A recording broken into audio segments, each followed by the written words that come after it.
Bismillahirrahmanirrahim. Assalamualaikum warahmatullahi wabarakatuh. Halo Bapak Ibu Guru, terima kasih banyak sudah hadir pada kegiatan ini. Kita akan belajar bersama tentang inovasi pembelajaran daring. Kegiatan ini adalah GTK Madrasah Berbagi dari Forum Guru Nasional IPA MTS. Nama saya Lilit Rusiati, salah satu pengajar di International Program of Science Education, Fakultas Pendidikan Matematika dan Ilmu Pengetahuan Alam, Universitas Pendidikan Indonesia. Terima kasih banyak Bapak Ibu sudah menjadi guru yang hebat, guru yang mau membagikan ilmunya kepada peserta didik, guru yang mau terus belajar, dan insya Allah amalnya akan menjadi amal jariah yang akan terus mengalir kepada kita meskipun kita sudah tidak ada di dunia ini. Mari kita mulai belajar kita dengan cara menganalisis bagaimana kita harus menjadi guru profesional di Indonesia, mengikuti aturan dari pemerintah Indonesia yang mencanangkan tentang guru yang profesional. Berdasarkan undang-undang dari pemerintah tentang guru, yang dimaksud dengan guru profesional adalah guru tersebut memiliki 4 kompetensi. Yang pertama adalah kompetensi kepribadian, yang kedua adalah kompetensi sosial, yang ketiga adalah kompetensi pedagogik, dan yang terakhir adalah kompetensi profesional. 4 kompetensi tersebut akan diramu menjadi 7 capaian pembelajaran yang ini akan dinilai secara komprehensif dalam pendidikan profesi guru atau PPG. Selanjutnya, mari kita belajar bagaimana menjadi guru profesional di level internasional. Kita lihat bagaimana misalkan PBB mencanangkan bahwa kita menjadi guru profesional. Saat ini di level dunia, PBB mencanangkan adanya 17 atau 17 Sustainable Development Goals atau SDG, atau dalam bahasa Indonesia kita kenal 17 tujuan pembangunan berkelanjutan, di mana kita sebagai pendidik itu berperan di nomor 4, bagaimana cara menciptakan pendidikan yang berkualitas.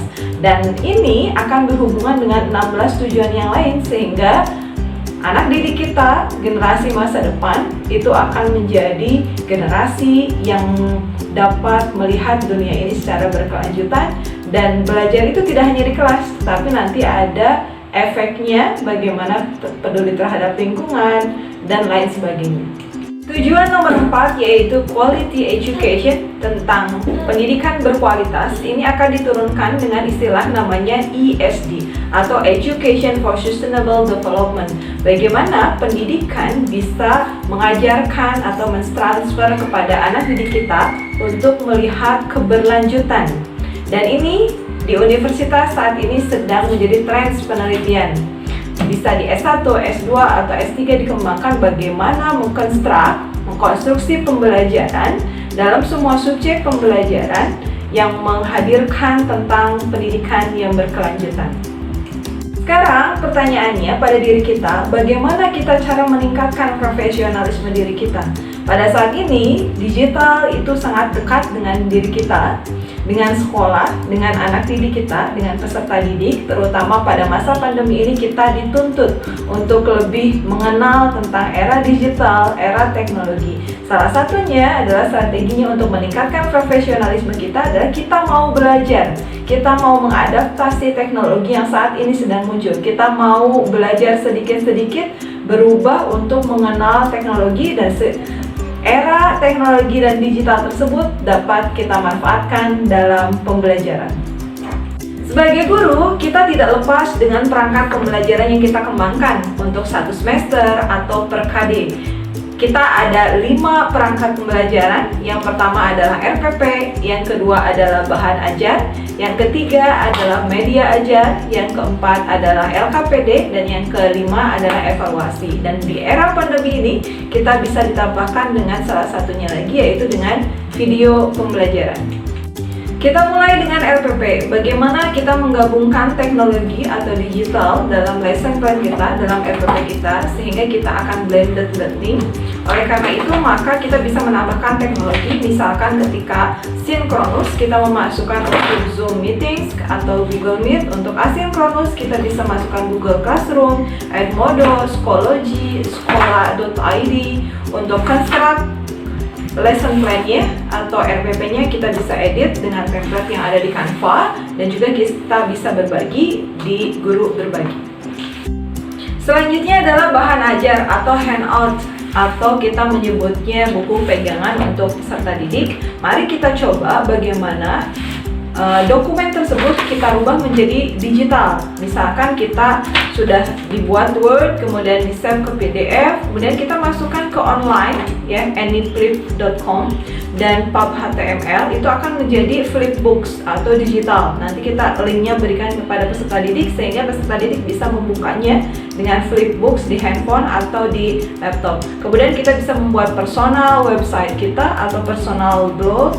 Kemudian juga kita bisa menggunakan simulasi, ya, simulasi misalkan untuk sains ada PET, itu gratis, kita bisa gunakan dengan peserta didik kita. Dan juga bahan ajar misalkan kita membuat di Google Sites, atau kita juga bisa mengkonstruknya di template yang ada di Canva. Itu banyak sekali, nanti Bapak Ibu bisa mengeksplor. Yang penting bahan ajarnya adalah menarik, tampilannya itu ada gambar-gambar dan animasi, colorful, sehingga peserta didik ketika melihat itu tidak hanya hitam putih tulisannya, ya, jadi itu menambah motivasi dari peserta didik kita. Hal penting lainnya adalah bagaimana kita tetap bisa menciptakan kolaborasi di antara para peserta didik meskipun dalam online learning, yaitu dengan memanfaatkan teknologi.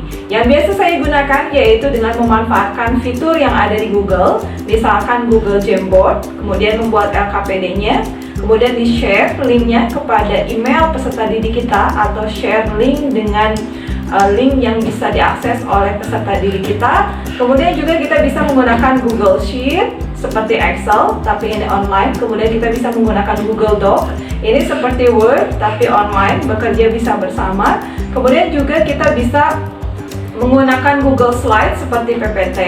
Selanjutnya juga kita bisa memanfaatkan adanya Canva atau Slidesgo. Itu template PPT yang sangat menarik.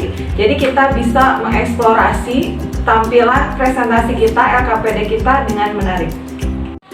Hal lain yang sangat penting yaitu tentang media ajar. Bagaimana kita misalkan membuat PPT dengan yang menarik, dengan template yang menarik, bisa menggunakan Canva atau juga menggunakan Slidesgo. Saran saya Bapak Ibu coba daftar dan memiliki akun di Canva. Banyak ratusan bahkan ribuan template yang gratis dan juga ada yang berbayar. Kita pilih yang gratis saja.